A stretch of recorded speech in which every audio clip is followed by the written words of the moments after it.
like to think when we buy our clothes or food that it comes from a legitimate source. Sadly, that's too often not the case. I mean, the palm oil industry, for example, exploits child labor and destroys the environment. I'm happy to say, though, that there's a proudly, truly South African product, Chocoloza, which is clean and sustainable. Vicki, how do you get it that way? With a lot of love and passion and not making any compromises. So our whole brand is about no artificial flavors, no preservatives, no palm oil. That means we need to take compromises on things that we will not use. It makes it harder, but it makes the end product so much better. So you have that supply chain which is transparent. Very transparent. In fact, it's one of the hardest things was finding our suppliers. So for instance, our Granadilla Passion, which is our most popular chocolate, we get our granadillas directly from the farm, the certified organic farm that farms them. Our raspberry and vanilla, we get our raspberries directly from Mama Lungi out of the Fieldberry farm in Walkerville, where she farms them.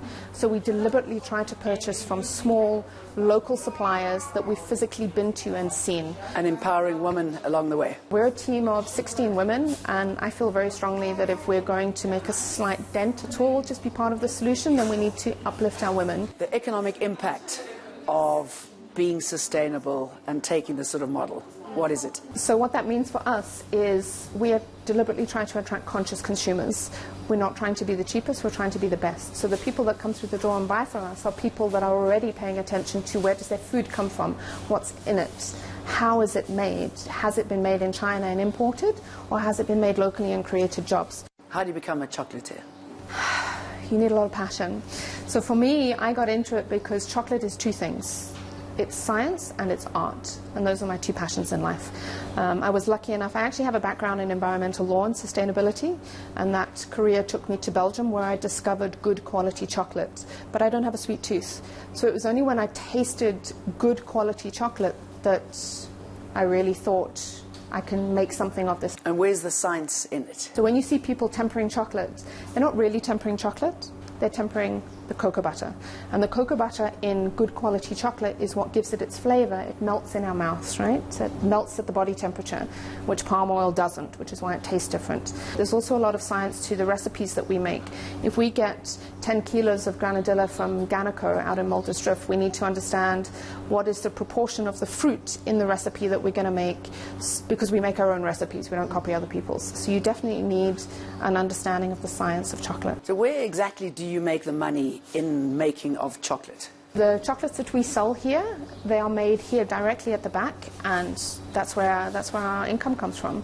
It's a smaller profit margin than you would get because obviously it's made here, and that makes it more expensive, as is our packaging made here locally, recycled board, which is more expensive. That's okay. And what's your vision now for you, your chocolate, and the sort of industry you support? Our vision is, first of all, we want to stay true to our values. So we don't want to grow at the expense of quality, because that's the thing. We sell now through 5 locations in Joburg, but if we were to make that 500, we would have to make compromises on shelf life. And how bad for you is chocolate? I mean, how much chocolate can you eat and remain healthy? And how do you stop yourself from grazing at everything? Grazing, that's a good word. So my favorite question is when people say to me, how do you not eat chocolate every day? And I say to them, where does that assumption come from that I don't eat chocolate every day? We absolutely do. All of us have 2, 3 pieces, whatever. The difference is quality over quantity. Mm. Mm. Mm. Really good.